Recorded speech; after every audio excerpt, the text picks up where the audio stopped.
Lo más cerca que lo tuvimos fue unos 20 metros, estos lo tuvieron mucho más cerca y parece ser que miraron intentaron iluminarle el cuerpo y el rostro con el teléfono móvil, con la débil lucecilla del móvil, y según me dice Rafa, nada, no tenía rostro. Fue lo que más le sorprendió y lo que más le asustó. En cuanto a la silueta, el sotanado tenía más de 2 metros de altura y las mismas características, que flotaba sobre el camino cuando venía hacia ellos, y que no tocaba el suelo. Estaba aquella noche, parece ser, aterrorizado. Un dato más fue a las 4 de la madrugada, y tanto su amigo como él, cuando llegaron a Córdoba, a sus casas, estaban, me imagino que tuvo que ser aún peor que lo que a mí me ocurrió, porque claro, ellos llegaron a inquirirle, le llegaron a hablar y a decirle que es lo que quería, y parece ser cuando se vino hacia ellos fue cuando ya se vieron totalmente desarbolados por el miedo, ¿no?, por el terror. Me acaba de llegar una nota de un buen amigo del programa, provincia de Córdoba, muy atentos amigos, intentaremos conectar a la tercera hora. Provincia de Córdoba, observaciones de lo que parece un ensotanado, una típica figura, un ser extraordinario, extraño, varios testigos. Estamos indagando, investigando, y es posible, muy posible, que esta noche hablemos con las personas que tienen toda la información. Hacía tiempo, aunque han ocurrido algunos fenómenos similares, eran muy raros en los últimos años, observación de figuras antropomorfas en carretera o en parajes más o menos solitarios. En este caso, una figura, por lo poco que sea ahora mismo, exactamente hasta ahora, 1:51, un ser extraordinariamente alto, extraño. Vamos a documentarnos, vamos a conectar, vamos a hablar en la tercera hora, donde también Javier Sierra nos trae una sorpresa enorme, un reportaje maravilloso, con unas grabaciones que son dramáticas, una mujer en el espacio, son dramáticas, fueron captadas en Italia y nos van a poner los pelos de punta, pero será luego. Santi, 46.800.000 visitas, Zeitgeist, enclaves, desentrañando, para pasar rápidamente a ese ranking que hemos hecho de los grandes documentales que están cambiando muchas mentes, que como bombas de relojería casi. Zeitgeist tiene algo más, se ha convertido en un movimiento social, es decir, no sé qué contará Santi a grandes rasgos el documental, aparte de lo de Jesús, qué dirá también del 11S y de la crisis y los hombres de la cortina, para que haya hasta un movimiento social instaurado. Pues sí, pero antes de meternos en el entramado del guión, hay, a raíz de lo que ha dicho Frank Rubio y Nacho García Mostazo, hay precisamente en Zeitgeist un dato tremendamente importante, y nos lo aporta la ficha técnica de la película. Dirección, Peter Joseph. Producción, Peter Joseph. Guión, Peter Joseph. Sonido, Peter Joseph. Montaje, Peter Joseph. Y todo ello con unos medios muy escasos. 50 millones de visitas ha resucitado la idea de que un hombre puede marcar la diferencia, de que una sola persona, gracias a los medios tecnológicos y a la facilidad de Internet, puede conmover millones de conciencias. ¿Y cómo ha conmovido esos millones de conciencias? Pues con esta tremenda película, maravillosa para algunos y aberrante para otros, porque ha recibido críticas de todos los tipos, que, como decíamos anteriormente, se divide en 3 partes, a cual más polémica. La primera parte, que titula La historia más grande jamás contada, suelta una bomba de relojería de esas que son capaces de conmover al más impávido, y es que dice que Jesús de Nazaret no es más que la resurrección de un mito antiguo, del mito del dios solar, de Horus, de Mitra, de otros mesías nacidos de virgen el 25 de diciembre, y que ha sido una compilación de mitos religiosos desde el antiguo Egipto hasta los días anteriores al propio cristianismo, instaurado y creado de diseño ¿por quién? Por el Imperio Romano, para tener una herramienta unificadora, para tener una herramienta política de manipulación que se habría extendido hasta nuestros días. Las pruebas que aporta La verdad es que eran ya conocidas. De hecho, citabas precisamente el 20 grandes conspiraciones de la historia. Curiosamente, el primer capítulo lo dedicaba yo a este mismo tema. Claro, y lo que voy a decir, Santi, es que esta teoría, que claro, depende cómo se envuelva y cómo llega al público, ha pasado con grandes libros, es brutal y revolucionaria. Esto está escrito hace mucho tiempo por muchos investigadores, ¿no? Sí, pero fíjate, y esto también va para que entendamos la dimensión del fenómeno. Y no por personalizar, pero es un caso que evidentemente conozco bien. 20 grandes conspiraciones de la historia. Primer capítulo, libro que es un bestseller moderado. Tiene pues más de 100.000 ejemplares en España, otro tanto en Hispanoamérica, y se publica en varios países. Moderado, anda que no eres humilde, madre mía. Bueno, 100.000 no lo vendí ahí, pero bueno, vayamos al grano. Pues recojo las teorías de otros tantos autores que vienen a decir esto mismo, básicamente con las mismas pruebas. Estamos en el año 2001. ¿Sucede algo? Pues aparte de que se venden esos ejemplares, que están muy bien, pues no se genera ningún tipo de debate, no hay ningún tipo de respuesta, ni oficial, ni por parte de teólogos, ni de expertos, ni nada por el estilo. Zeitgeist, 50 millones de personas. No ha tenido ningún tipo de publicidad en ningún tipo de medio de comunicación. Su autor no ha dado prácticamente entrevistas, ni conocemos casi su rostro. Y sin embargo, la oleada de contestación, precisamente por la dimensión de este producto, hecho, ya te digo, con unos medios muy modestos, ha sido tremenda, desde el mundo académico, desde el mundo religioso, etcétera, etcétera. Las pruebas que exponía, pues básicamente, efectivamente, existen diversas coincidencias muy llamativas entre muchos pasajes de los evangelios y antiguos mitos religiosos, desde el más antiguo del mito de Gilgamesh hasta las religiones mitraicas o las religiones egipcias. De hecho, por ejemplo, se cita que el célebre Sermón de la Montaña es un plagio palabra por palabra de un texto egipcio muy anterior, que es perfectamente conocido por los egiptólogos. Y va profundizando en todo esto hasta que saca esa conclusión de que no solamente, digámoslo así, ese mito religioso se ha instaurado a lo largo de todos estos siglos, sino que ha sido respaldado y protegido por personas que, estando, digámoslo así, en las más altas jerarquías de la Iglesia, sabían perfectamente que aquello no era verdad. Imagínate qué argumento para una novela de esos archivos secretos del Vaticano, que teóricamente tendrían parte de la biblioteca de Alejandría que habría sobrevivido y que tendría datos para corroborar históricamente esta tesis. Pues imagínate que en algún sitio, custodiado en algún centro secreto del Vaticano, existiese esa documentación. De todas formas, Santi, son cosas que eran más o menos conocidas. Se plantea siempre ese círculo vicioso o ese código oculto de todas las conspiraciones, poderosos que nos filtran y nos silencian parte de la verdad clave.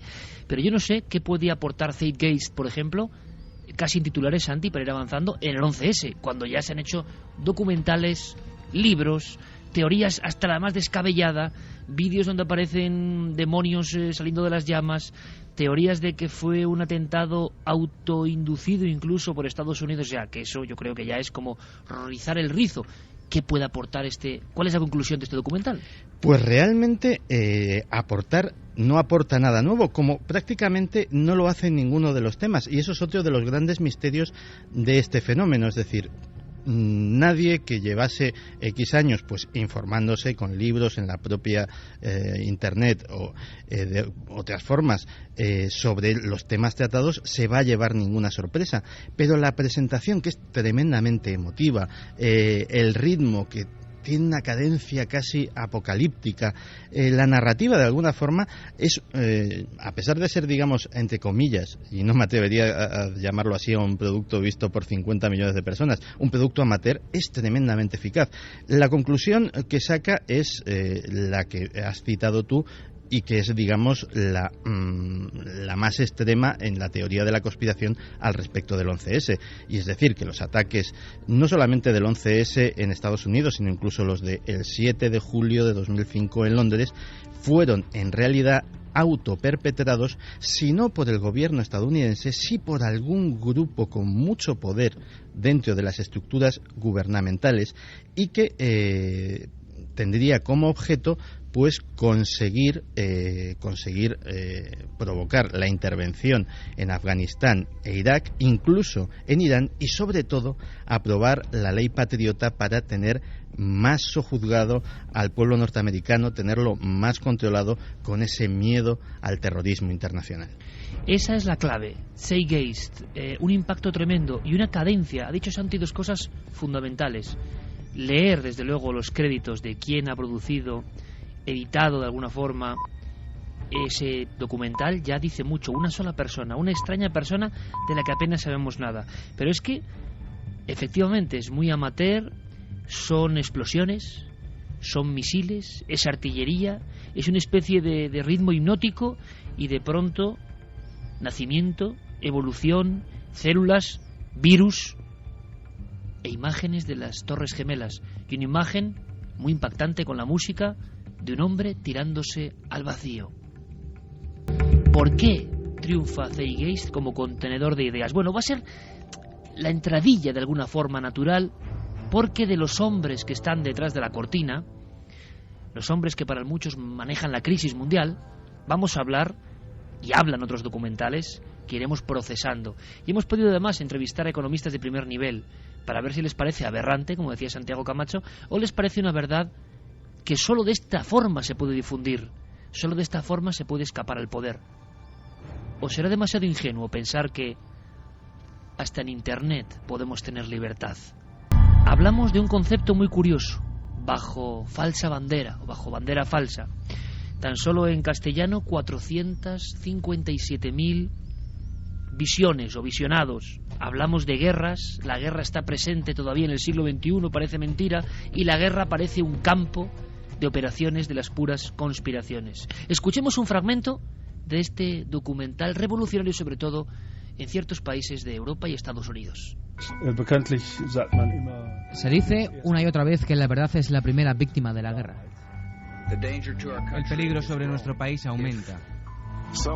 Si esperamos encontrar a los culpables, creo que ya esperamos mucho. Y ahora sabemos que Saddam Hussein está desarrollando armas nucleares. Una y otra vez, en cualquier guerra, el agresor busca engañar al enemigo. El ataque es siempre emocionante, porque atacar siempre tiene que ver con un truco. Podemos observar el engaño del agresor en varias ocasiones de diferentes formas. Hoy en día esto se conoce como operación de bandera falsa. Operación falsa bandera. Que habla de verdad, que habla de mito, es otro de los documentales que ha causado gran indignación en los ámbitos militares de ciertos países, porque además se ataca casi siempre al país de las barras y estrellas. ¿Cómo podemos diseccionar este documental, Santiago? Vamos a ver, Bajo falsa bandera, bajo bandera falsa, es un documental alemán que analiza de forma muy brillante, a mi modesto entender, el mundo de las operaciones secretas, de las operaciones encubiertas, sobre todo las llamadas operaciones de bandera falsa, que son aquellas que son para culpar a un enemigo de un atentado, de una acción falsa. El documental analiza la historia de este fenómeno, que es amplia. De hecho, el nombre viene de las leyes de la guerra naval, donde las operaciones de bandera falsa eran directamente, pues en la época de los corsarios, acercarte a un buque que ibas a abordar ondeando una bandera amiga para automáticamente, cuando lo tenías a pocos metros a distancia de cañón, izar la bandera, bien fuera la bandera corsaria o bien fuera la bandera de un país hostil, y llevar a cabo esa acción. Curiosamente, según las leyes de la guerra naval, eso, por lo menos hasta la Segunda Guerra Mundial, donde se hizo con bastante profusión, era legal. Pues bien, esa práctica los servicios de inteligencia la comenzaron a utilizar en multitud de ocasiones, y de hecho grandes guerras, como por ejemplo la guerra de Vietnam, se han basado en operaciones de falsa bandera.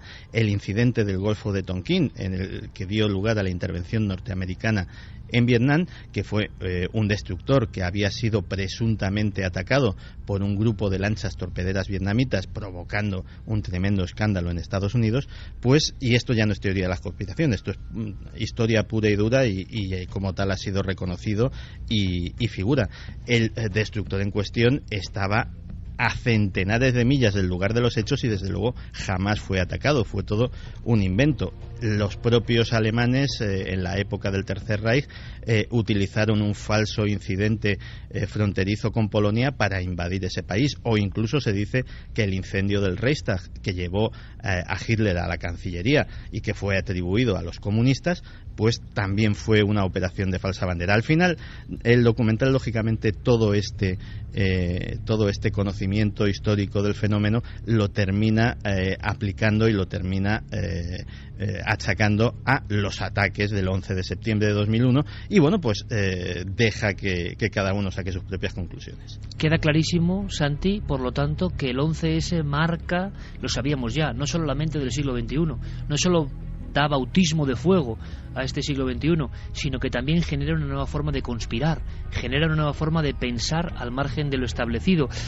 He leído, yo no sé si esto es cierto o no, por aquí nos movemos en el campo de las puras hipótesis y esa tiniebla a la que me refería, que incluso aquellos terribles atentados de final de los 70 en Italia, con bombas, muchos muertos, se les acusaba a grupos de ultraderecha haber enarbolado banderas de ultraizquierda para hacerse pasar por el enemigo atacando a la gente. Claro, también por otro lado, esto parece tan pueril, pero los atentados con bandera falsa o falsa bandera se han convertido en una especie como de archivo secreto que casi todo el mundo conoce.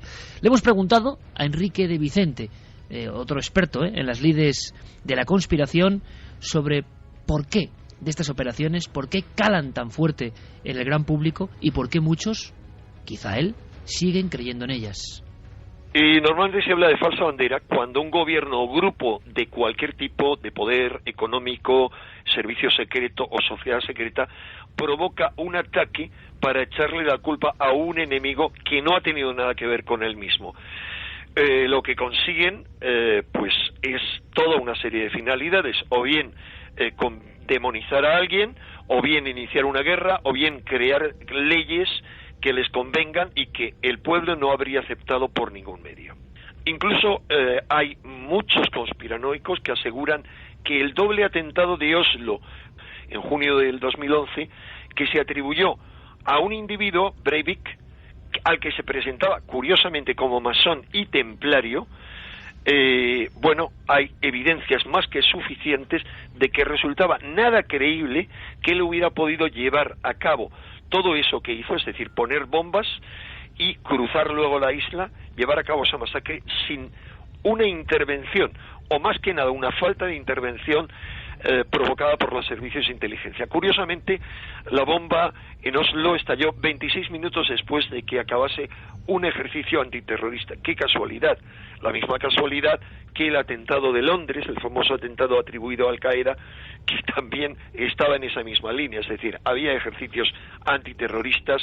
Como ya podemos pasar al caso más importante y más famoso de falsa bandera, para mí, sin lugar a dudas, que es el 11 de septiembre. El 11 de septiembre, y tantas evidencias de que algo se esperaba, hay cientos de evidencias. Las más importantes es que estaban en estado de máxima alerta multitud de bases norteamericanas, tanto dentro del país como fuera. Por ejemplo, la base de Rota estaba para ese día en estado de máxima alerta. Se esperaba algo. Se esperaba algo, son palabras de Enrique de Vicente. Los documentales han seguido sumando adeptos. En ocasiones, hay que decirlo, la mentalidad poco crítica del espectador hace asumir algunas cosas que parecen realmente increíbles, por lo menos para la lógica convencional. Ahora, ¿dónde está la lógica convencional en los días que corren? Nadie lo sabe. La guerra, la psiquiatría, la mente, sus poderes, la alimentación, todo está siendo analizado por estas nuevas formas de contar. Y nosotros vamos a seguir contando. Por cierto, hay muchas novedades, pero hay temas que son eternos. Ahora nos metemos de lleno con la crisis, pero antes, aunque sea en un breve receso, Santiago, hay que explicar el impacto. Uno más. Estaría cojo este programa repasando los grandes hitos de esos documentales libres, entre comillas, en la red, si no hablamos de uno que vuelve a hablar de la Luna, vuelve a sacar el tema de la Luna, pero no de si viajamos, no viajamos, no, sino de lo que se encontró allí. Efectivamente, Moonrising es otro de estos grandes éxitos de la red y tiene una tesis cuando menos curiosa. Básicamente se comienza la historia en 1994, cuando la sonda Clementine hace una exploración exhaustiva, un mapeado completamente inédito de lo que es la superficie lunar, y nos trae a Tierra más de casi 2 millones, 1.800.000 fotografías de alta resolución. Santi, ¿te parece que escuchemos un trozo de ese documental? Perfecto. Vamos a escucharlo. En el mapa lunar puede verse fácilmente un punto verde en la parte superior del cráter, y abajo a la izquierda haga clic en el punto negro de la parte superior del cráter y una imagen ampliada aparecerá en el navegador. Lo que se ve es un objeto enorme estacionado en la parte superior de este cráter. Parece una gran máquina o tal vez una gran nave espacial o un motor de algún tipo. Se puede ver que esta parte está tan difusa y no pueden verse los detalles. Esta pequeña joya lunar, que llamó la atención de los investigadores de todo el mundo, fue descubierta por Joseph Skipper el 28 de mayo del 2004. Decidí contratar a un experto forense para tratar de reparar las imágenes borrosas y revelar lo que había dejado. Jim Horricks, un experto forense de imágenes que trabaja para el Departamento de Policía de Los Ángeles, se le ha enviado esta foto y sus conclusiones fueron escritas en un documento enviado a la producción.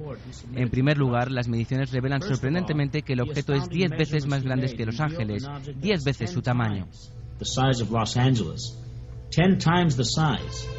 ¿Me quieres decir, Santiago Camacho, que de nuevo el tema inmortal de ruinas u objetos en la Luna se pone en boga en Internet y alcanza los 7.570.000 visualizaciones? Sí, señor. Y no solamente eso, sino que además con un planteamiento cuando menos original e inédito. Habíamos dejado la historia en esas casi 2 millones de fotos de la Clementine. Lo que a los autores les llama la atención automáticamente es que cuando se revelan, se dan a conocer esas fotografías que habían sido tomadas, porque esa capacidad tenía la cámara de la sonda espacial, como a todo color, de repente lo que se hace público es en riguroso blanco y negro, no en un blanco y negro achacable a la superficie grisácea de nuestro satélite, sino que contrastan con medios técnicos, y esa foto ha sido aplanada de color. Y se preguntan por qué. Para hacerla simplemente pues menos pesada en Internet y que la gente se la pueda descargar más fácilmente.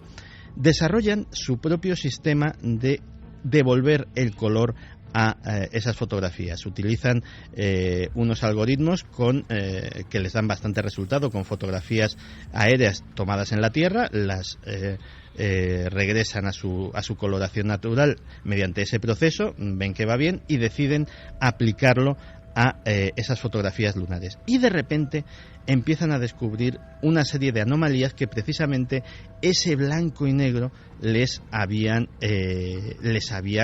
borrado, les había ocultado a la vista. Pues bien, efectivamente eso les lleva a una elaboración que es descubrir cuántas de esas fotografías tienen cosas inexplicables, y descubren que son muchas. Y no solamente eso, no solamente hay rastro de estructuras de colores azulados que parecen cúpulas o que parecen elementos artificiales, no solamente hay incluso rastros de lo que podían ser manchas de hielo o incluso, quién sabe si de agua, en la superficie de la Luna mucho antes de que fuera anunciado oficialmente, sino que además de repente empiezan a descubrir que hay cosas censuradas, cosas borradas.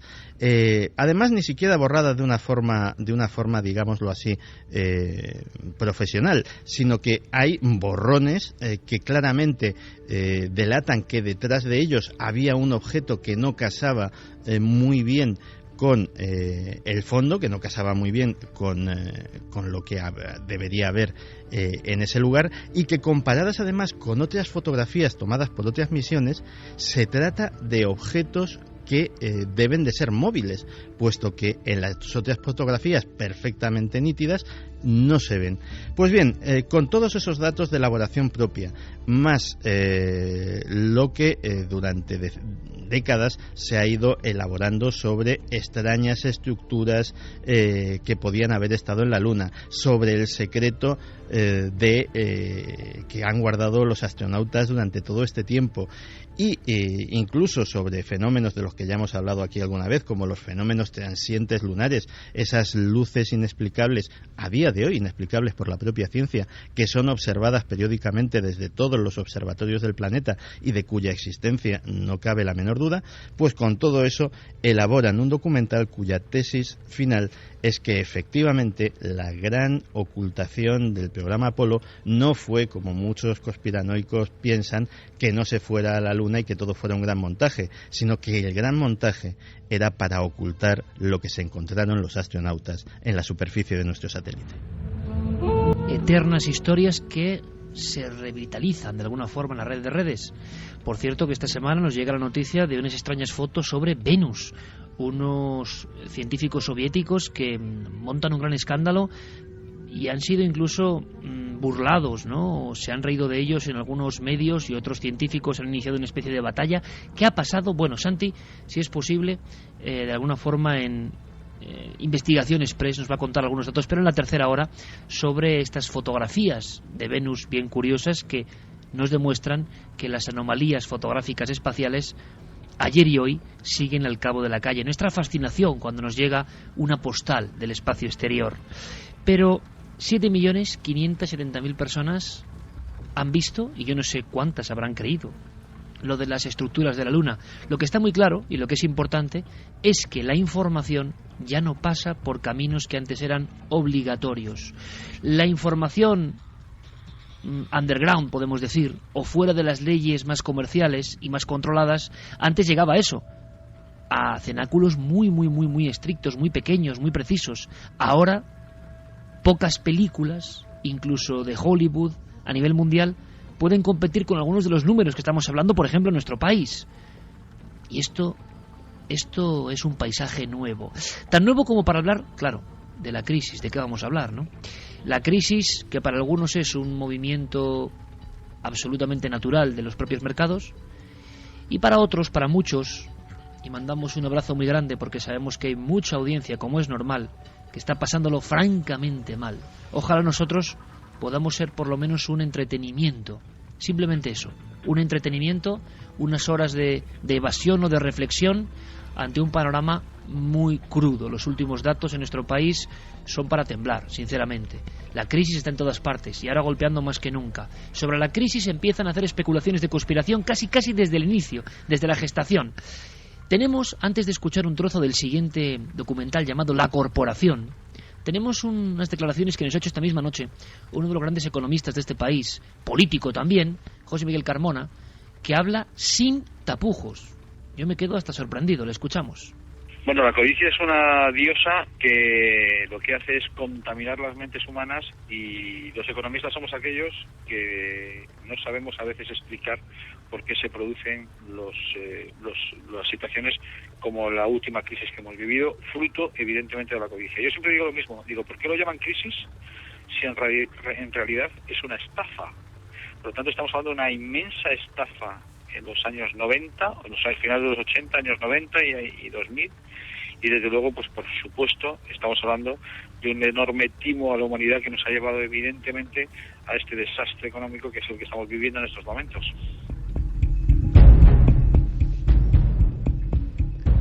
Carmona, político y economista. Enorme timo a la humanidad. Creo que son palabras potentes. Muchas personas ahora mismo coincidirán. Por cierto, antes de entrar de lleno a hacer casi la autopsia de La Corporación, nuestro siguiente documental, sorprendiéndonos de paso a paso, de ruta en ruta, de filmación en filmación, ¿qué nos traerá ahora? ¿De qué hablan quienes apuntan a algunos personajes concretos sobre la crisis? ¿Y es posible que, siendo tan poderosos, aquellos a quienes se denuncian estos trabajos no hayan hecho nada para cortar la libertad? Repito, ¿es Internet el último lugar para la libertad o no? Carlos Largo, compañero, ¿qué está diciendo nuestro público exactamente a estas horas? Pues Iker, si te parece vamos a empezar por la encuesta, porque acaban de variar los resultados y sorprende una vez más. La pregunta que hacíamos a los oyentes en la página web ikerjimenez.com: ¿creéis en las teorías de la conspiración? Pues un aplastante sí tiene el 90,9%. Madre mía. Y el no 9,1%. 90%, Carlos. Yo puedo equivocarme, tendría que darle un toque a Carmen a nivel telepático para que me dijese si alguna vez en las encuestas, o a Guillermo León, se ha dado ese dato, pero 90%, y yo de verdad que no lo esperaba, creen en las teorías que defienden muchos de estos documentales. Que yo recuerde, efectivamente estamos ante una de las encuestas con resultados más claros y además tan diferenciados, efectivamente. ¿Y podemos hacer un sondeo en titulares de qué piensa el público sobre los temas que estamos comentando, Carlos? Sí, por ejemplo, Álvaro nos comentaba: lo que habría que preguntarse es qué organizaciones se dedican a crear estos vídeos. Pienso que buscan propagar el pánico sin más y nunca dan la cara. Qué interesante, o sea, alguien que se pone escépticamente enfrente de estos contenidos como generadores de miedo. Me parece muy interesante, porque tenemos que tener todas las opiniones. Además nos hacía una pregunta también interesante. Nos decía que son producciones que parece que cuestan bastante dinero, que si se sabe quiénes financian esos documentales. Pues la verdad es que son de procedencia muy variopinta, desde algunos que son, como el propio Zeitgeist, no son de tan cara factura, es decir, llevan muchísimo trabajo, pero efectivamente no hace falta otro tipo de aporte económico. Alguno de los que vamos a citar a continuación está detrás, por ejemplo, la Iglesia de la Cienciología, por poner un ejemplo. Otro, por ejemplo, estuvo financiado por una importante empresa multinacional francesa que se dedica a temas culturales y que, digámoslo así, puso $10 millones. También no desvelaremos la sorpresa hasta que llegue, y que fue muy criticada por ello porque, digámoslo así, la acusaban de lavar su mala imagen haciendo estas donaciones desinteresadas. Y yo me quedaría casi con la frase final de la película de la que vamos a hablar ahora, que es de La Corporación. En casi el último plano sale Michael Moore, pues también autor de documentales de mucha controversia. Sale Michael Moore respondiendo a la pregunta: bueno, ¿y cómo las corporaciones nos dejan hacer un documental como La Corporación? Y Michael Moore dice: porque ganan mucho dinero con ello. Más preguntas, Carlos. Pedro Martín comentaba: si los atentados de Londres y el 11 de septiembre se sabían, los del 11M, ¿también fue Al Qaeda? ¿No? ¿O también nos ocultan algo? Mauro 999 dice: no olvidemos la operación Gladio hecha por el ejército secreto de la OTAN. Un abrazo a todos los milenarios. A eso se refería Iker, e incluso ha habido casos más recientes. De hecho, por ejemplo, el célebre atentado contra el antiguo espía ruso Alexander Litvinenko, que fue envenenado con polonio, era básicamente porque él sostenía que los atentados que hubo, creo recordar que fue en el 94, contra un edificio de apartamentos en Moscú y que desató básicamente la guerra de Chechenia, fueron llevados a cabo pues por los propios servicios secretos rusos para desarrollar esa guerra. Es decir, no son solamente cosas de Estados Unidos, digámoslo así, las operaciones de falsa bandera, sino que es casi algo generalizado en el mundo de los servicios de inteligencia. Marta de Madrid nos decía que es historiadora y que ha terminado sus estudios llegando a la conclusión de que nada es lo que parece, que lo que se cuenta es lo que interesa a la gente y que no es nada conspiración, sino certeza de que nos engañan. Jorge, por ejemplo, nos decía que el movimiento del 11 de septiembre, Truth, está compuesto por más de 1.500 pilotos, arquitectos e ingenieros que afirman que existe una conspiración y que nuestros líderes mundiales hacen constantes alusiones a un nuevo orden mundial. Los documentales solo confirman lo que es evidente si uno contrasta varias fuentes oficiales e independientes. También nos preguntaban por aquí si algún documental, si existe, sobre la mofa de la gripe aviar, menos letal si cabe que la gripe común. Pues vamos a hablar ahora de medicina, si te parece, Santi. En un momento vamos a hablar también de esos movimientos que tienen que ver con la salud, y podríamos hacer muchos programas simplemente poniendo sobre la mesa los documentales denuncia, vamos a decirlo así, al margen de las corporaciones mediáticas que surgen por la red. Pero seguimos, si te parece, Santi, con la crisis, porque no hay tema que interese más ahora mismo, por desgracia. Está en todas las casas, en todos los hogares, en todas las familias, en todas las amistades. Todo el mundo está siendo golpeado de una forma enorme y no sabemos por qué nos hemos metido aquí o quién nos ha metido aquí. Quizá esa es la gran pregunta. Este es un fragmento, Geray Martínez nos lo pone, de ese documental que ahora va haciendo casi de crítico cinematográfico y conspiranoico a diseccionar Santi Camacho. Hace 150 años, la corporación empresarial era una institución relativamente insignificante. Hoy es algo omnipresente. Como la Iglesia, la monarquía y el Partido Comunista de otras épocas y lugares, la corporación es actualmente la institución dominante. Esta serie en 3 episodios trata de la naturaleza, evolución, impacto y posible futuro de la corporación empresarial moderna. Teniendo en cuenta su limitado poder legal, ¿cómo es posible que la corporación haya logrado tan extraordinario poder e influencia sobre nuestras vidas? Intentaremos encontrar una respuesta comenzando por los escándalos que amenazan a las grandes corporaciones, con un amplio debate sobre el control público sobre sus actividades. La corporación es otro de los éxitos mundiales. Atención a lo que vamos a comentar. En búsquedas en la red, a la corporación, el film, el documental, en inglés, 28.700.000 búsquedas. Es el único dato que hay, número sobre número. 28.700.000 búsquedas en torno a la película La Corporación. ¿Por qué tanto interés? ¿De alguna clave, Santi? La corporación es, a mi modesto entender, posiblemente el de mejor factura y el más original de todos los que vamos a tratar esta noche, y parte del análisis de las grandes compañías. Esas compañías como los bancos multimillonarios que han provocado la crisis actual, como las grandes multinacionales que fabrican en lugares de Asia sometiendo a sus obreros a condiciones atroces. Y se han preguntado ¿por qué? ¿Por qué ese gran poder y por qué ese comportamiento? Y para ellos se basaron en un principio que es que aquí las corporaciones, las empresas son personas jurídicas, ya les va el adjetivo de personas, pero es que en Estados Unidos una sentencia del Tribunal Supremo de 1886 les dio el atributo de personas, no solamente jurídicas, sino con los mismos derechos que los seres humanos. El planteamiento original fue, dice, bueno, si son personas, vamos a analizarlas como personas. Y comenzaron llamando a una autoridad absolutamente reconocida a nivel mundial en el mundo de la psiquiatría forense, que es el doctor Robert Hare, prácticamente el padre de los perfiles que se utilizan por el FBI en cuántico para analizar a los asesinos en serie, el gran revolucionario de la psicología criminal. Y le dijeron, bueno, pues vamos a tomar una serie de compañías, este ha sido su comportamiento durante los últimos años, analícelo y háganos un perfil psicológico de esas personas, como si fuera pues uno de sus sospechosos o una de las personas a las que está sometiendo una evaluación. Y básicamente el resultado fue que prácticamente todas esas compañías, si fueran personas, si fueran seres humanos, serían psicópatas criminales. Entre los, digámoslo así, las características que les dio el doctor Hare.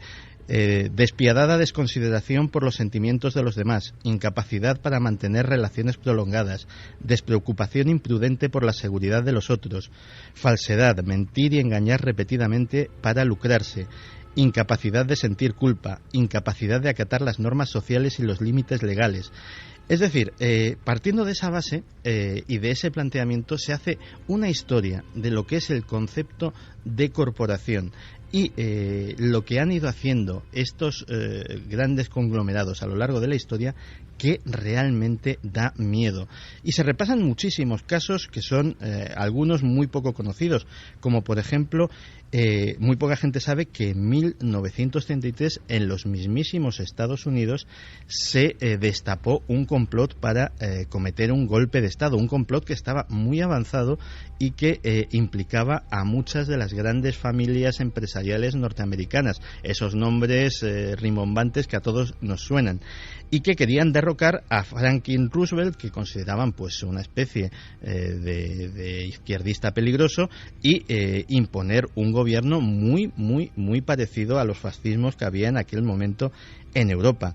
Se analiza, por ejemplo, cosas como las prácticas que parecen inocentes de la publicidad de los juguetes, y se descubre que los publicistas saben perfectamente cómo manipular a los niños, siendo conscientes de que un niño no es un pequeño adulto y que sus cerebros no están formados completamente, así que se aprovechan de todas las vulnerabilidades de su desarrollo mental.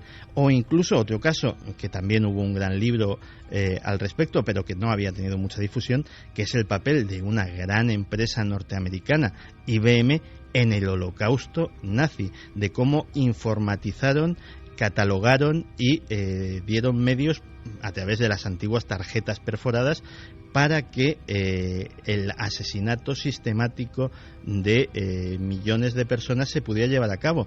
IBM en su momento lo negó, pero en este preciso documental se saca absolutamente una documentación con contratos de leasing y mantenimiento de las máquinas que implicaban que los operarios de la firma tenían que ir a los propios campos de concentración a repararlas. Contratos directos no ya con el gobierno alemán, sino con cada campo de concentración.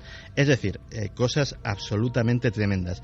Y evidentemente la conclusión que se saca es que la corporación es algo que debe de ser controlado y debe de ser reglado, porque estamos hablando no ya de una persona jurídica, estamos hablando de una persona jurídica muy peligrosa, con instintos criminales.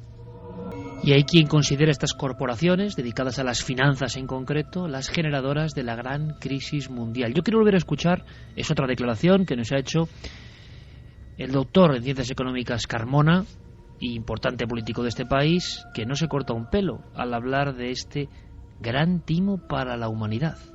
Me preguntaba antes que qué opinaba de los documentales. Los documentales desde luego explican para el gran público cómo son los mecanismos económicos sofisticados, suficientemente sofisticados para que los demás no nos enteremos, o que no se entere el público en general, salvo algunos economistas, de cómo establecer esta gran estafa y este gran timo a la humanidad que hemos sufrido, o que han sufrido por lo menos 2 generaciones en estos momentos. Las grandes corporaciones buscan la maximización de sus propios beneficios, y lo que necesitan, y para poder obtener esa maximización de los beneficios, es que no haya reglas. Y fuera de las reglas, el pez grande se come al pequeño, y por lo tanto convierten el funcionamiento que debería ser legítimo y democrático del sistema económico en una enorme estafa. Las grandes corporaciones, dejadas de la mano no de Dios, sino de su propio albedrío, sin normas, lo que provocan es, pues como digo, una maximización de los beneficios más allá de lo lógico, por lo tanto entrando en el campo de la diosa codicia, y por supuesto pues provocando lo que he dicho antes, convirtiendo lo que algunos llaman crisis y yo llamo estafa. ¿Estarán los hombres de la cortina detrás de todo esto? Volviendo a Zeitgeist, aunque sea por un momento, acudiendo al primer documental que lanzó la primera gran piedra sobre estos temas, Santi, ¿los hombres detrás de la cortina eran los culpables de la crisis para el autor de Zeitgeist? Sí, la verdad es que todo es fruto de una enorme dinámica. De hecho, fíjate que las 2 continuaciones de Zeitgeist, y de hecho va a haber una cuarta parte que se anuncia para finales de 2012, pues son básicamente ya de tema netamente económico, una sobre, digámoslo así, los mecanismos de la deuda, los mecanismos que nos han llevado a la crisis. Incluso hablaba en ella John Perkins, el famoso sicario económico al que le dedicamos unos minutos hace algún tiempo en este programa, y la otra sobre hasta qué punto se mantiene vivo la llama del consumismo para hacernos a todos un poco más esclavos del sistema. La voracidad de estas corporaciones te la voy a citar simplemente en un dato.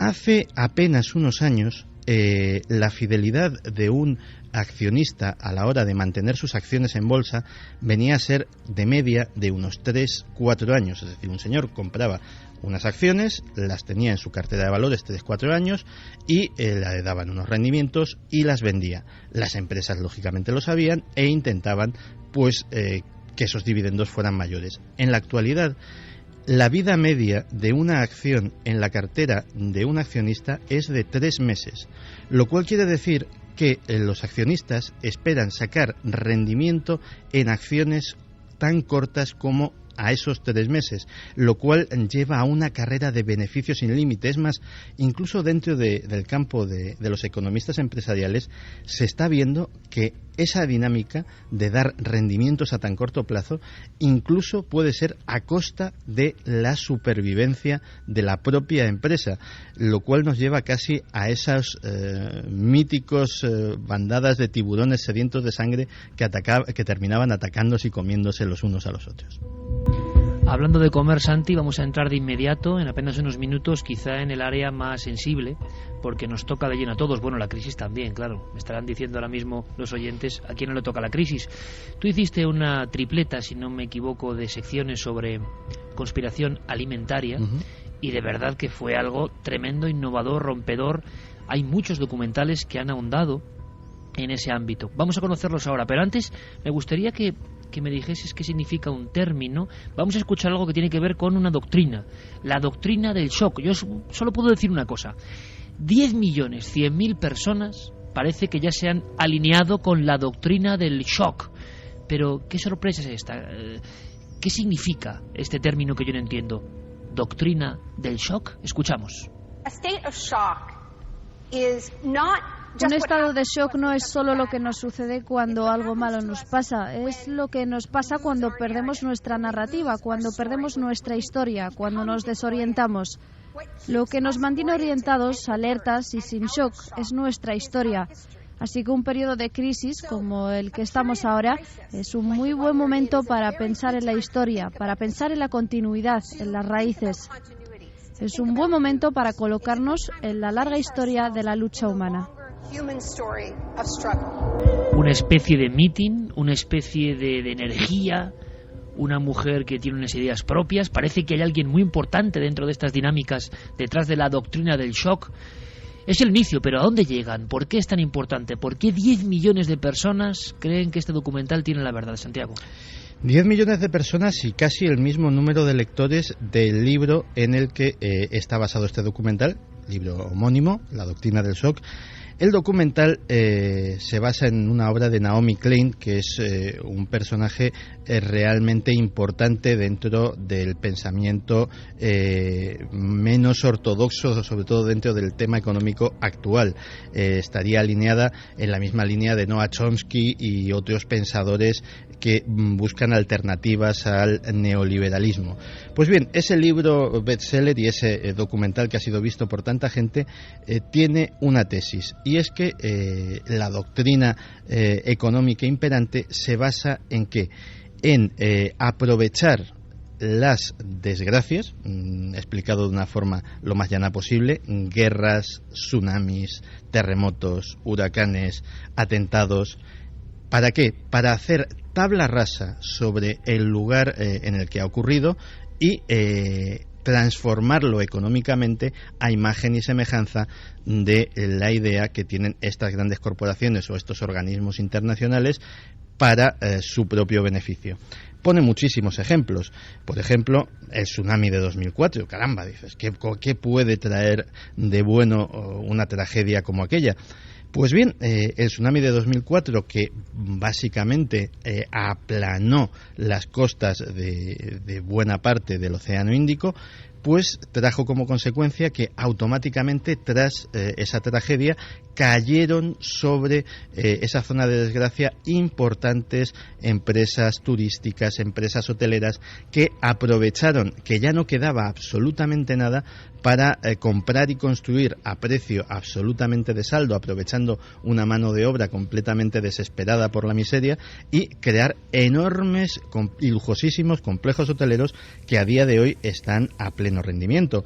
O qué decir de los atentados del 11 de septiembre, que fueran o no fueran cuestión de bandera falsa, sí que fueron aprovechados, y especialmente las guerras que vinieron después, para que estos míticos contratistas, como se les llama, y que participaron tanto como empresas de servicios subsidiarios a las tropas como incluso como mercenarios en estas guerras, pues ganasen muchísimos miles de millones de dólares a costa del contribuyente estadounidense. Así los ejemplos se multiplican. El libro y el documental han sido tremendamente criticados y tremendamente alabados a partes iguales. Entre las alabanzas las hay del más altísimo nivel, como un premio Nobel de Economía, que además fue economista jefe del Banco Mundial, Joseph Stiglitz, que básicamente afirma que lo que se está dando es una visión absolutamente exacta de lo que está sucediendo. Y entre las críticas, pues lógicamente, digámoslo así, los medios que están más afines a esas doctrinas neoliberales, pues Naomi Klein no es precisamente santo de su devoción. Las dos cosas posiblemente más graves que se dicen en el libro y en el documental son, una de ellas, que los grandes organismos monetarios internacionales como el Fondo Monetario Internacional y el Banco Mundial utilizan las necesidades de los países que se ven obligados a pedir préstamos para modificar por completo y en beneficio de unos pocos las economías de esos países, aún a riesgo que se produce generalmente de empobrecer gravemente a la población del país. Y luego queda abierta una pregunta bastante inquietante. Hasta ahora hemos estado hablando, digámoslo así, de desgracias sobrevenidas, es decir, oye, pues hay un tsunami, hay un huracán, hay una guerra, siempre hay alguien que saca tajada, y eso además se está sistematizando ahora. Pero viendo que funciona tan sumamente bien el procedimiento, ¿cuándo empezarán a sentirse tentados esos grandes poderes de provocar las desgracias que les van a traer beneficios? La gran pregunta, imagino que está seguida de términos que también envuelven como fantasmas toda esta historia de la conspiración. Se hablará de HAARP, se hablará de armas de ondas que alteran no solo a las personas sino a los animales. Es decir, la conspiración es un mundo, un contenedor que se retroalimenta. Ahora, nosotros, los ciudadanos, ¿cómo saber una vez más, ante esta saturación, dónde demonios está la justa verdad? De una forma creo que distinta, Milenio 3 esta noche repasa, tras semanas y semanas de pesca en Internet, de esos documentales que están calando por algún motivo esta especie de nuevos mandamientos sobre verdades que eran ocultas por algunos, nuevas doctrinas, nuevos movimientos que algunos abrazan con toda la fe, con el peligro que tiene el dogma, sea cual sea, de abrazar una fe concreta sin ningún tipo de autocrítica. Pero seguimos más allá, porque pocas cosas tan choqueantes, hablando de doctrina del shock, como la comida, la alimentación. Yo me he quedado temblando, sinceramente, porque no sé qué hay de verdad, no lo sé, y desde luego mi mente racional quiere creer a las instituciones que velan por nuestra salud. No en vano, ahora fallece por cuestiones alimentarias, por ejemplo en la infancia, 1 de cada 300 niños. Hace no mucho tiempo eran 1 de cada 5. Algo hemos mejorado, evidentemente, algo se hace bien. Por otro lado, mi mente, porque en la mente de cada uno hay muchos personajes, ¿verdad? La mente no racional, sino la mente escéptica con lo establecido, me dice: Iker, ¿y si tantas cosas que pasan, tantas enfermedades, tuvieran que ver con la alimentación, o con la contaminación, o con tantas cosas a las que estamos sometidos, y hay un gran pacto de silencio? Ahí están los dos hemisferios cerebrales, el escéptico y el crítico que tenemos dentro todos. Escuchemos un pequeño fragmento de un documental que nos va a presentar Santiago y que yo creo que va a poner los pelos de punta a todo el mundo. Es otro documental libre, entre comillas, que se mete en algo que muchos ya cacareaban: alimentación y mundo enfermo. En la década de los 30, un médico suizo llamado Paul Koshachov, que fue el primero en demostrar que si más del 51% de la dieta son alimentos cocidos, el cuerpo reacciona a esta alimentación como si fuese invadido por un organismo extraño. El doctor fue el primero en demostrar que si el 51% de nuestras comidas fueran crudas, no se daría la leucocitosis o no habría ninguna reacción leucocitaria. Por lo tanto, el sistema inmunológico no se activaría con una falsa alarma. Como hoy en día existen muchas cuestiones que involucran el sistema inmune, deberíamos asegurarnos que al menos el 51% de nuestras comidas sean crudas y de esa manera no sobrecargaremos un sistema inmune ya sobrecargado. Se trata de una desnutrición crónica, porque es eso lo que está sucediendo. Es por eso que la gente está cansada. No deberíamos estar cansados por la tarde. Deberíamos sentirnos plenos y llenos de vida. Esto naturalmente llevó a la gente a descubrir los superalimentos, que son alimentos que tienen una extraordinaria calidad de vitaminas y minerales y todo tipo de cofactores, enzimas y químicos especiales que, por ejemplo, nos permiten vivir más tiempo, tener la piel suave, etcétera. Se ha escrito mucho, se dice mucho, y de repente hay que tener mucho cuidado, son temas de la salud, bueno, como con todos los temas que hemos tocado en este ranking, pero de pronto algunos documentales tiran en esa dirección. Antes de que Santi nos cuente qué dice el documental, quiero escuchar a Jesús Soria, que es un amigo de esta casa, hace uno de los mejores programas de la radio, en mi opinión, se llama Ser Consumidor, y siempre está al cabo de la calle de qué pasa, qué ocurre, denuncias, cuestiones a veces poco claras, y con una valentía sin precedentes en las ondas de este país. Porque claro, esto sí que da miedo, la alimentación. ¿Cómo es posible que haya un pacto, que se pasen cosas por encima con tal de llegar al beneficio económico? Esto no puede ser. No puede ser, ¿verdad, Jesús Soria? Pues muy importante. Es decir, una buena alimentación es básica para evitar muchas enfermedades, para que determinadas enfermedades pues puedan agravarse. Una alimentación correcta está contribuyendo sin duda a una vida mucho más saludable. Una alimentación incorrecta, con carencias de cualquier tipo de cosas, vitaminas, minerales, todo ese tipo de cosas, bueno, pues puede incidir en determinadas enfermedades a medio o largo plazo. Por eso los médicos y los profesionales siempre recomiendan una dieta equilibrada, una dieta mediterránea, sana, bueno, pues con los productos habituales y con una variedad, que es lo que hace pues que nuestro organismo funcione correctamente y por lo tanto pues que no tenga determinados problemas. Esto es lo lógico, lo que dice la gente que sabe de nutrición, lo que tenemos que seguir, las pautas que ocurren habitualmente y según las normas sanitarias. Vale, lo oficial, perfecto.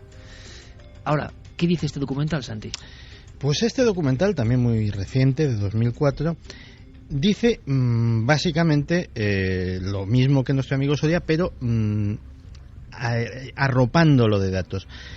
Entrevista a multitud de médicos, de científicos, de nutricionistas, de naturópatas, de periodistas, y no solamente exponen la importancia de una nutrición equilibrada y de una nutrición buena como principio para la salud, sino que hay muchos alimentos que son dañinos por su elaboración, por su composición, por la manera en que han sido, digámoslo así, pervertidos por la cadena industrial y han desaparecido buena parte de sus propiedades naturales, y que directamente los estudios que podrían sacar de la cadena del consumo esos alimentos son silenciados. Pero hay más. En el documental se habla de una especie de conspiración, bueno, conspiraciones, porque implicaría a más de un sector, no solamente al sector de la gran industria alimentaria, que estaría de alguna forma tapando sus carencias a costa de los consumidores, sino también que esto estaría beneficiando y estarían ayudando como cómplices a llevar a cabo esta tarea a ¿quién? A la industria farmacéutica, que dejaría al margen la evidencia de que muchos alimentos simplemente como medicina preventiva e incluso como terapia serían muchísimo más eficaces que algunas drogas, y que sin embargo pues dejando en la cuneta esas terapias naturales, prefieren utilizar otro tipo de terapias pues muchísimo más invasivas, incluso con efectos secundarios o incluso dañinas a corto plazo. El documental es posiblemente de los más polémicos de los que hemos citado esta noche, desde el punto de vista de que tanto a un lado como a otro hay auténticas autoridades de muchísimo peso académico, de muchísimo peso científico, que unos defienden pues esa importancia extraordinaria de los alimentos, sobre todo no solo a la hora de mantener la salud, sino de sanarla, y otros muchísimo más ortodoxos que dicen que todo esto no es más que una superchería. Pero es curioso escuchar cifras, doctores, que hablan de que hemos empezado a fastidiar nuestro cuerpo desde el momento en que más de la mitad de los alimentos que ingerimos están cocidos o fritos, ¿no? Sí, de hecho, se habla en este documental de una cifra que es escalofriante. Se está hablando de que el 70% de las enfermedades que sufrimos y que muchas de ellas nos llevan a un desenlace fatal podrían ser perfectamente evitadas con una alimentación adecuada. Y no estoy hablando de abusar mucho de determinadas cosas o de tener una obesidad excesiva, etcétera, etcétera. No, simplemente equilibrada, sin ningún tipo de exceso. Y con eso se podrían evitar el 70% de las enfermedades. La cifra impresiona. ¿Es posible que hoy en día estemos ante una conspiración de este tipo, que no haya un control real sobre los alimentos? Parece increíble. Por eso volvemos a preguntar a Jesús Soria sobre este aspecto. Si él cree que puede ocurrir, que exista en algún lugar esta conspiración, que mire por los beneficios en vez de por la salud de cada consumidor. Yo creo que ahora mismo la industria alimentaria es una industria muy controlada. Es una industria que, en general, nos pone en el mercado muchos productos que están suficientemente investigados, pero es verdad que la industria alimentaria utiliza para su conservación, por ejemplo, una serie de aditivos, conservantes que están investigados, que están testados, que están autorizados, por supuesto, por las autoridades, lo que no quita el que muchas veces no están suficientemente investigados y que con el tiempo, pues en algunos casos se ha podido demostrar que hay ciertas sustancias que pudieran ser perjudiciales para la salud. Pues sinceramente no sé si quedarme más tranquilo o más inquieto con lo que dice Jesús Soria. Pues sí, de hecho, como bien recordaste hace un rato, aquí dedicamos una serie de intervenciones a cómo funciona la industria alimentaria. De hecho, se basaban en la información contenida en otro documental, Food Inc., y la verdad es que ese documental que nos enseñaba, ya no se metía en el tema de la salud, como estamos hablando ahora, sino nos enseñaba simplemente el entramado, el funcionamiento, ya ponía los pelos de punta. Y siempre se ve a la medicina, que yo creo que habría que ver también la medicina por cuántas vidas salva. Sin embargo, hay que decirlo también, objetivamente, es un personaje siniestro dentro de muchos de los documentales y dentro de las muchas nuevas teorías de la conspiración. Ahora, por ejemplo, sobre las vacunaciones, sobre la medicina infantil, hay un sinfín de polémicas. La psiquiatría no se queda aparte. Hay otro documental que se llama, ni más ni menos, La psiquiatría, industria de la muerte. Repito, La psiquiatría, industria de la muerte. Tremendo. Que ha sido visto por 5.580.000 personas, por lo menos con los datos actualizados a día de hoy. Escuchamos un fragmento. Aunque se publican muchas historias de prisioneros que fueron físicamente maltratados con electroshock, la cantidad de electricidad aplicada por los psiquiatras para la terapia electroconvulsiva es 33 veces mayor. Ese daño se dirige más frecuentemente contra los más vulnerables. 2/3 partes de quienes han recibido electroshock son mujeres, a quienes se les diagnosticó el síndrome premenstrual, el trastorno menopáusico o la depresión posparto. La mitad de los pacientes tratados con electroshock son ancianos. Una vez que se les acepta en asistencia social médica, estos ancianos reciben un 360% más de terapia electroconvulsiva que los de 64 años. ¿Y a dónde llega todo esto? A 40.000 muertos y a otros más que son incontables, con tal daño cerebral que no tienen esperanza de recuperar una vida normal. Por $12 de electricidad, solo los psiquiatras de Estados Unidos generan un ingreso de $5.000 millones. El concepto, Santi, terrible de pacientes de por vida. Es lo que se denuncia en este documental bizarro donde los haya, pero con millones de seguidores ahora mismo. Psiquiatría, industria de la muerte. La psiquiatría e industria de la muerte es de todo el catálogo que estamos repasando, a mi modesto entender, el más impresionante y el que, digámoslo así, te pone peor cuerpo. Es un documental sobre la psiquiatría, sobre los abusos de la psiquiatría y sobre las alternativas a la psiquiatría. Lo realmente curioso es de dónde procede. Procede de un organismo que se llama Comisión Ciudadana de Derechos Humanos. La Comisión Ciudadana de Derechos Humanos es una organización benéfica que está íntimamente ligada a la Iglesia de la Cienciología, que por alguna razón que desconozco siempre ha tenido entre sus bestias negras a toda la profesión psiquiátrica. Una cosa es que nos pueda parecer más o menos fiable o más o menos pintoresco el lugar de donde procede el vídeo, y otra que los datos que se vierten en él no sean atroces y yo creo que la mayoría de ellos verdaderos. Se hace una historia de la psiquiatría, de esas prácticas de hace un siglo que eran absolutamente aberrantes, pero de esos orígenes de la psiquiatría pues se pasa a cosas que han sido históricas, como por ejemplo la psiquiatría en la Unión Soviética, donde que un hombre intentara hablar y actuar libremente era considerado no ya delito, sino enfermedad mental.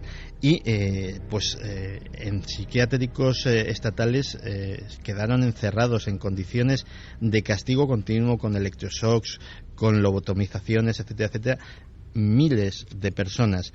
También hace hincapié en un aspecto muy poco conocido que luego yo investigué y es cierto que se da. Es algo que podría ser comparable a la pederastia dentro del mundo religioso, que es la criminalidad psiquiátrica, porque resulta que, por ejemplo, hay un amplio historial en Estados Unidos de sentencias de prisión, de multas sobre psiquiatras que han abusado sexualmente de sus pacientes, algunas menores de edad. También se habla, por ejemplo, de la tragedia que es la psiquiatría aplicada a los niños, algunos que todavía no hablan. En fin, es un catálogo de los horrores como pocas veces he visto en un formato documental. Vamos a ver, la psiquiatría que hay hoy, comparada con 100 años atrás, es como hablar de las brujas y los médicos. Es decir, hace 100 años no había un solo fármaco para los pacientes, no había ningún conocimiento de cómo funcionaba el cerebro, no había ningún tipo de humanidad con el enfermo mental, estaban todos recluidos en manicomios. Hoy la psiquiatría está completamente revolucionada. Tenemos unas medicaciones sin efectos secundarios fantásticas para todo, para la ansiedad, para la angustia, para el insomnio, para las alucinaciones, para las grandes enfermedades mentales. Y hay un trato muchísimo más humano, 100.000 veces más humano que la psiquiatría de hace 100 años. Es comparar las cavernas con un hospital. Dicho queda, como dicho queda, todo lo que se ha argumentado a lo largo de este dossier de hora y media. ¿Estaremos realmente dominados por el férreo control de lo políticamente correcto y no nos damos cuenta de la realidad velada que maneja el mundo? En fin, amigos, amigas, a reflexionar, a pensar.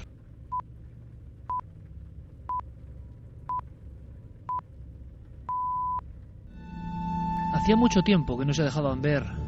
Hemos pasado años de sequía en este tipo de observaciones. Me refiero a algo que uno nunca sabe cómo catalogar bien.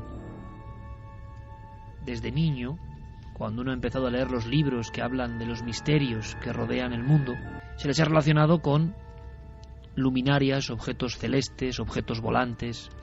La historia nos contaba eso.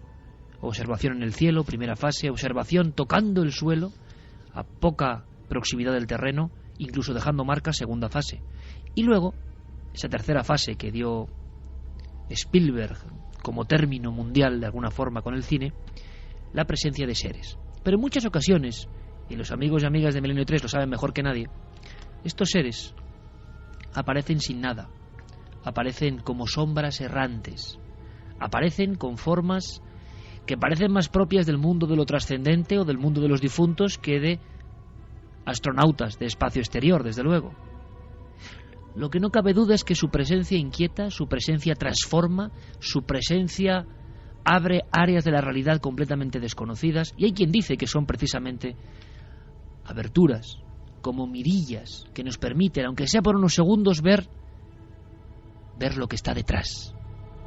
Yo recuerdo con muchísima emoción, y lo tengo grabado a fuego, y creo que es una de las frases, porque uno al final es hijo de las frases que lee, que me hicieron ser como soy y lanzarme a una carrera un tanto, desde luego, contracorriente y extraña, como es la que ejerzo para todos vosotros y para mí mismo.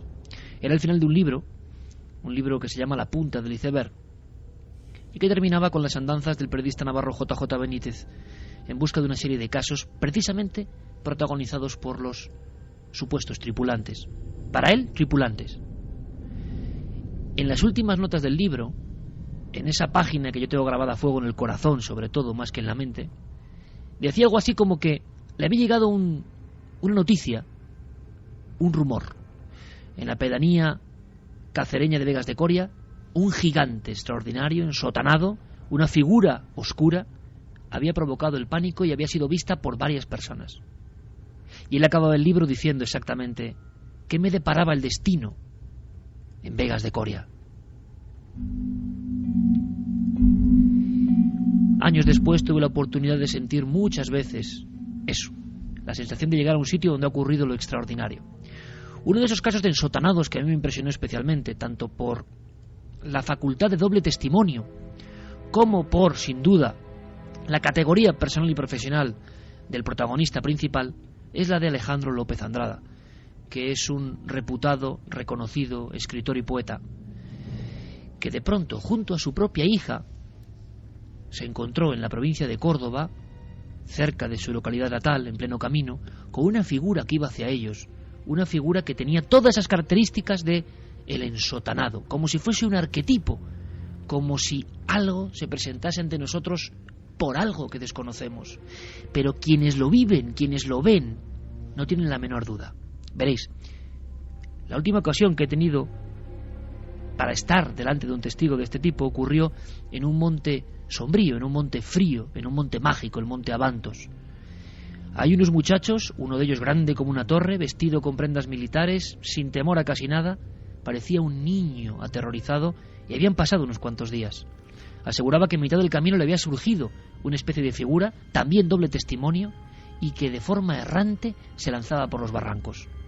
Ahora parece que en un punto concreto de la provincia de Córdoba hay nuevos testimonios muy recientes, y nos lo cuentan ni más ni menos en una especie de doble facultad, un explorador y un escritor. Y también hay que decirlo, testigo, el mencionado Alejandro López Andrada. Es un honor tenerte aquí a estas horas, sobre todo porque es el esfuerzo. Alejandro, buenas noches. Buenas noches, Iker. Alejandro, ha pasado algo en Córdoba, algo muy parecido a lo que tú pudiste ver en presencia con tu propia hija, y yo no sé, y te agradezco un montón la información a estas horas intempestivas, si nos puedes dar el último dato. ¿Qué ha ocurrido?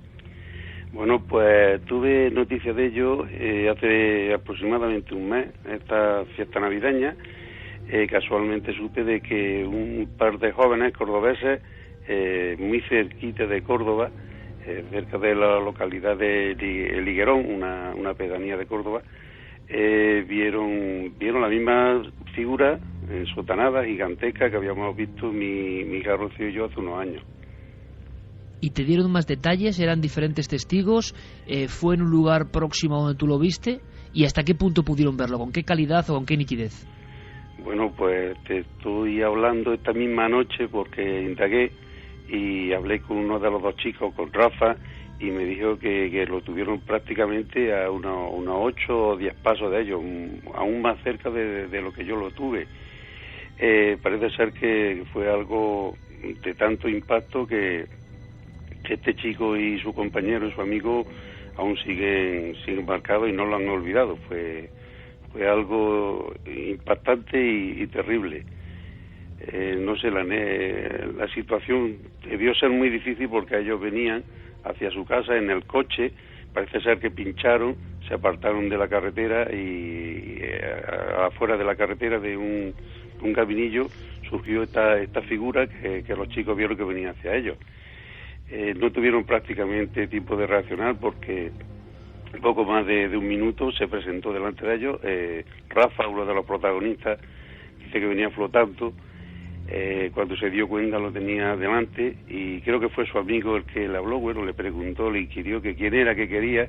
Pues parece ser que se vino aún más hacia ellos y salieron corriendo despavoridos, subieron al coche, el coche estaba pinchado y todo, pero como pudieron llegaron a una gasolinera y desde allí, bueno, parece ser que llamaron a una grúa para que fuera a recogerlo y más o menos fue así la escena, según me cuenta uno de los protagonistas, como te digo.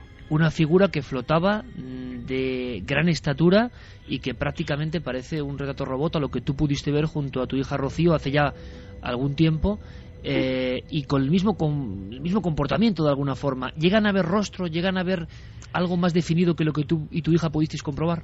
Bueno, parece ser que lo tuvieron aún más cerca, porque yo recuerdo que con mi hija tuvo lo más cerca que lo tuvimos por unos 20 metros, esto lo tuvieron mucho más cerca y parece ser que miraron intentaron iluminarle el cuerpo y el rostro con el teléfono móvil, con la débil lucecilla del móvil, y según me dice Rafa, nada, no tenía rostro. Fue lo que más le sorprendió y lo que más le asustó. En cuanto a la silueta, el sotanado tenía más de 2 metros de altura y las mismas características, que flotaba sobre el camino cuando venía hacia ellos y que no tocaba el suelo. Y son personas de absoluta confianza, Alejandro. Totalmente, tanto que yo había hablado con la madre antes porque el chico no quería dar testimonio, y ya me dio su móvil y esta noche, como te decía, estuve hablando con él y me dijo que sí, que vamos, estaba aquella noche, parece ser, aterrorizado.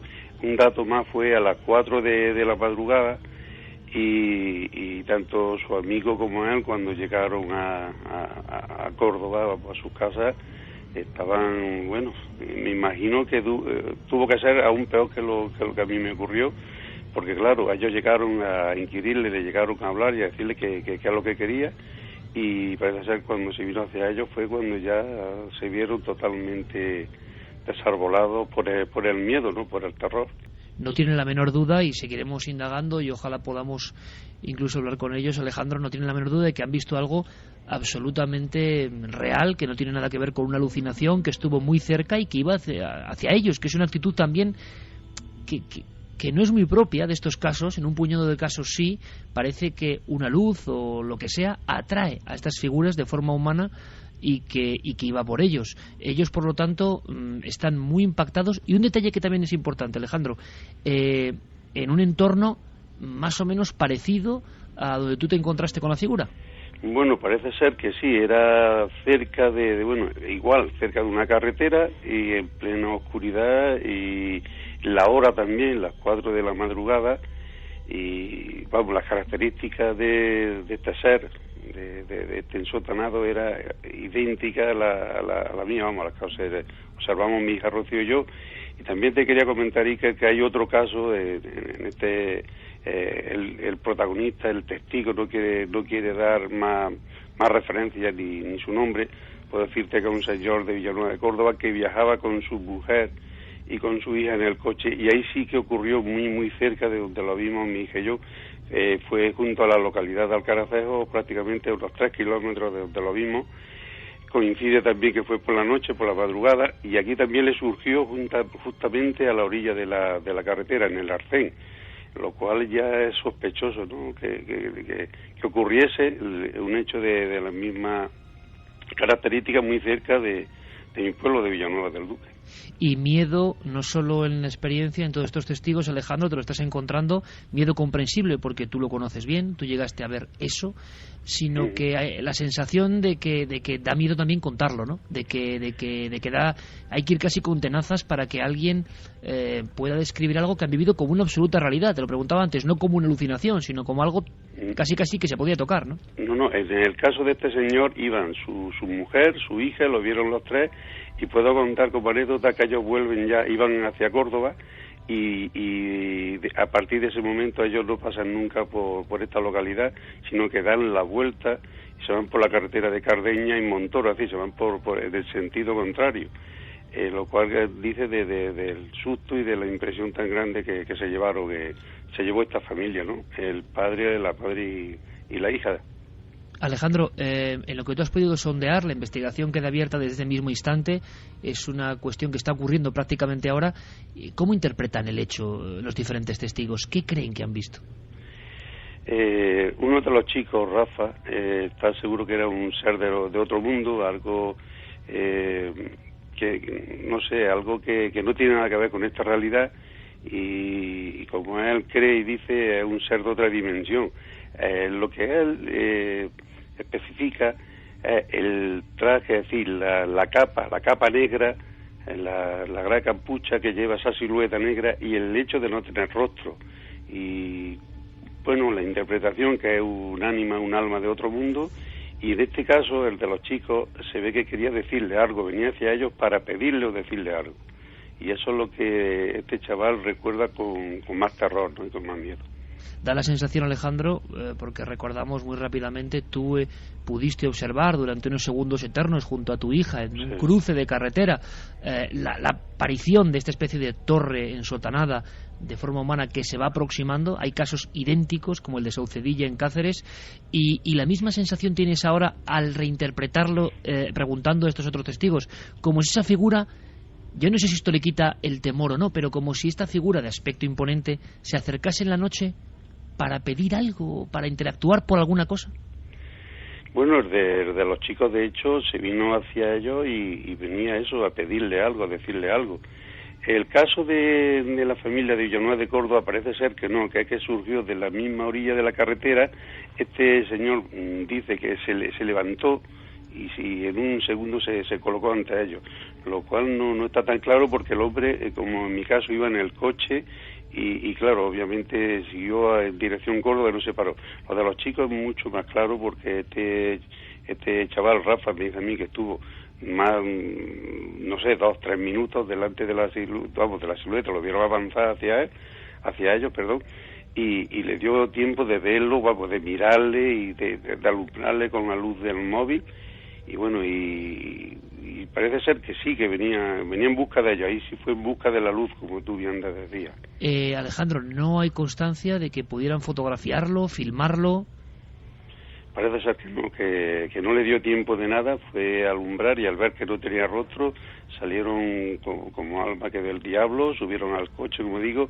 Es que incido mucho en esto, el coche estaba pinchado, aún así consiguieron llegar, como digo, a la gasolinera, y cuando llegaron a su casa iban presa de un terror indescriptible.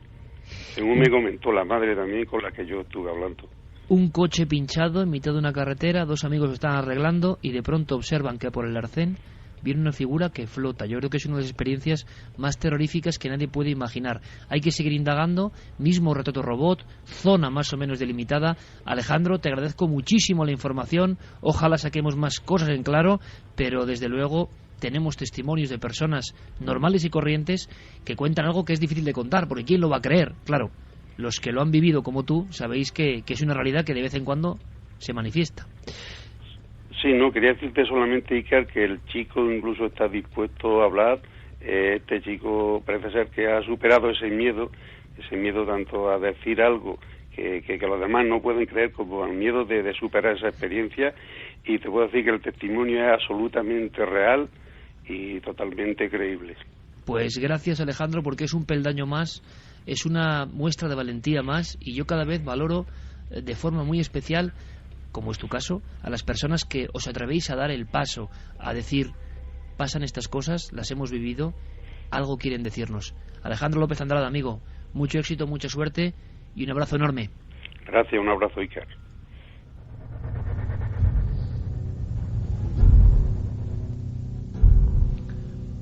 No tengo prácticamente ni que decirlo, claro. Si alguna persona puede ayudarnos a esta investigación que se abre de una forma inesperada, es curioso. Alejandro, un escritor y poeta muy reconocido y muy célebre, y que es un hombre que pinta lo cotidiano de una forma excepcional, pero que también tiene, imagino y sé, una espiritualidad diferente desde que se encontró con aquello, porque es que te cambia la mente, te cambia la perspectiva, te cambia todo. Es una experiencia límite, que duda cabe. Y ahora el testimonio, la fuerza para contarlo, lo contó el año pasado en Cuarto Milenio, junto a su hija, con una seriedad, con una coherencia, los dos contando lo mismo, ven como aquella figura iba hacia ellos, flotaba exactamente igual. Y mi buen compañero Gonzalo Pérez Arró estará estremeciéndose a estas horas de la madrugada que el caso célebre de Saucedilla, todo un pueblo describiendo la misma figura de una especie de ensotanado que va flotando, que no toca el suelo, que parece una imagen del medievo, que parece un fantasma de otro tiempo, oscuridad más oscura que la noche, y que se va acercando a por ti. Claro, una figura de 2 metros o metros y pico, si es así esa visión, sea lo que sea, que yo no sé, que te viene por el arcén y tú estás arreglando la rueda. Yo creo que tiene que ser algo muy próximo al pánico, pero también nunca más cerca hemos estado de tener una filmación, imagino, una prueba, si ellos tenían un móvil, aunque en plena oscuridad, vete a saber, pero para registrar ese momento, aunque hay que ponerse en el pellejo de quienes estaban delante de la figura, ¿no? Yo he tenido, por fortuna o por desgracia, alguna oportunidad de ver algo que creía que era extraño y olvidarme hasta las cámaras, siendo periodista, y lo digo de buena ley. El nerviosismo en el que uno entra hace que todo cambie, que todo varíe. Por cierto, Carlos, que es curioso, porque esta misma semana, aunque sea muy lejos, y aunque sea casi en titulares, hemos recibido testimonios que no tienen nada que ver con lo sucedido en Córdoba, en el sentido de que no se conocen evidentemente las personas, pero que hablaban de Chile y hablaban de seres idénticos al de Abantos, por ejemplo. Sí, precisamente el testimonio surgía a raíz de ese reportaje que hablabas, de ese testimonio que pudimos conocer aquí cerquita, en Madrid, en el Escorial, y precisamente nos escribía Nodimia Núñez. Ella es chilena, residente en La Coruña, y hace 6 años, en una zona de costa, en una zona de veraneo, en la que pues ella y su familia se acercaban prácticamente todos los años, pues le ocurrió algo muy parecido. Estaban sus hijos jugando en una zona de bosque, en una zona boscosa, muy cercana a su casa, en esta playa, digamos, en la que nos situamos. Jugaban en una especie de loma. Eran alrededor de las 10 de la noche, según nos comentaban, y de repente, pues ella se acercó a recogerles. Lo que se encontró allí, la verdad es que le sorprendió bastante, puesto que no se lo esperaba, y era una figura, una especie de sombra, muy parecida a lo que nos describía Alejandro, por ejemplo, en este caso de los chicos de Córdoba. Vamos a escucharla, si te parece, la descripción que hace de este ser. Vamos allá. Yo subí a buscarlos a ellos y me senté junto con ellos y de repente veo a mi lado, como a, 3 metros aproximados, una sombra que me impactó mucho porque la vi de tal manera que no tenía rostro ni nada, pero sentí que me miraba, alto, 1,90 más o menos aproximado, el contorno de una sombra, no tenía forma de pelo ni nada, sino que era la forma de una figura humana, ¿vale? Y era oscura totalmente, pero como que te producía, al mirarlo, como que tú veías a través de esa sombra, como que tú veías a través de él.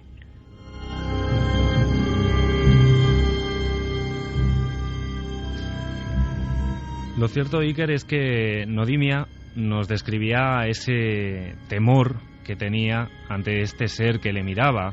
Fueron muy pocos segundos, puesto que esta figura, esta sombra tal y como la describe, rápidamente se escondió entre los árboles, entre la oscuridad.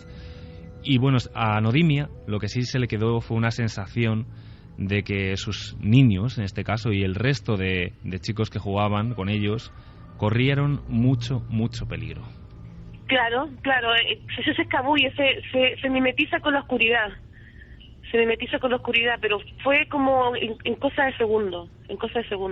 Bueno, fue bastante fuerte la experiencia. De sentir también de que estaba entre medio de tantos niños. Ahí habían alrededor de 14 niños jugando.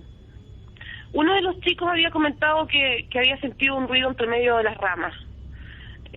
Y eso no fue cuando yo grité y yo vi eso. El chico dijo, yo hace un rato sentí sonar una rama, y a mí el hecho de ver lo que vi ahí en ese momento, yo lo único que quería era salir corriendo. Como estaban mis 2 niños ahí, les pedí por favor que salieran de ahí, porque quizás de cuánto rato estaba eso ahí. Fue por varias semanas que me sentí que no los quería dejar salir, por lo mismo, porque yo sentía que él buscaba algo.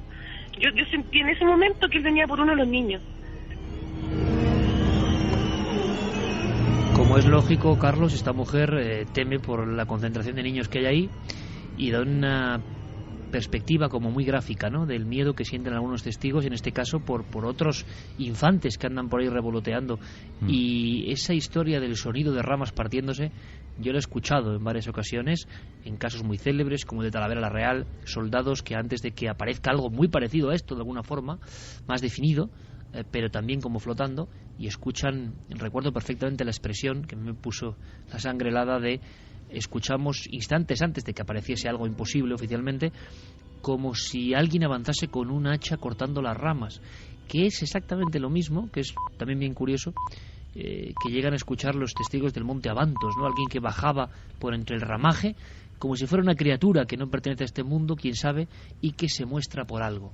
Claro, también en Córdoba pensaban que era casi un ánima. Es curioso cómo pesa la sociología, ¿no?, y la religión dentro de todo esto. Lo cierto, Iker, es que no ha sido el único episodio que vivió Nodimia, porque su sobrina, a la semana siguiente, a las 5 de la mañana, bueno, ella nos comentaba que era muy típico en esa zona reunirse para compartir momentos con la familia, haciendo pues una hoguera en torno a la que estaban pues conversando tranquilamente. Su sobrina de repente le dice que hay algo en una esquina de su casa. Empezó a llorar, y bueno, en ese momento, por no ponerla muy nerviosa, Nodimia la calma y espera al día siguiente para preguntarle qué es lo que estaba viendo. Su sobrina, la descripción que hace de lo que había allí en aquella esquina era muy parecida a ese ser, a esa sombra que Nodimia había visto entre los bosques. Y hay una cosa muy sorprendente, que según estaba escuchando a Alejandro López Andrada, tal y como lo estaba narrando, aquí tenemos ya en último lugar lo que Nodimia piensa a día de hoy de lo que ella vio, y coincide mucho con lo que ya nos ha relatado nuestro amigo Alejandro López Andrada. Avistamientos de ovnis. Yo te doy fe de que lo que yo vi y lo que a mí me produjo en ese momento era un extraterrestre. O sea, para mí no era ni un fantasma ni nada. Para mí era un ser de otro lugar. Bueno, en ocasiones las teorías viajan libremente, el pensamiento, la idea, cada uno pone nombre a lo que se aparece, aunque lo que hemos aprendido es que lo que se aparece casi siempre es muy parecido, y dan igual los kilómetros, miles en este caso, que separan Córdoba de Chile. La actitud, la presencia genera esas sensaciones en las personas. Luego cada uno lee el fenómeno a su manera. Lo increíble es que en pleno siglo XXI sigan ocurriendo estas cosas, estos casos que nos parecían antiguos. Algunos dicen que ya no ocurren, que ya no pasan, y siguen pasando, siguen ocurriendo por algo. Encuentros cercanos con algo que parece propio de otra realidad. ¿Reducir alucinaciones? Puede ser, ¿por qué no?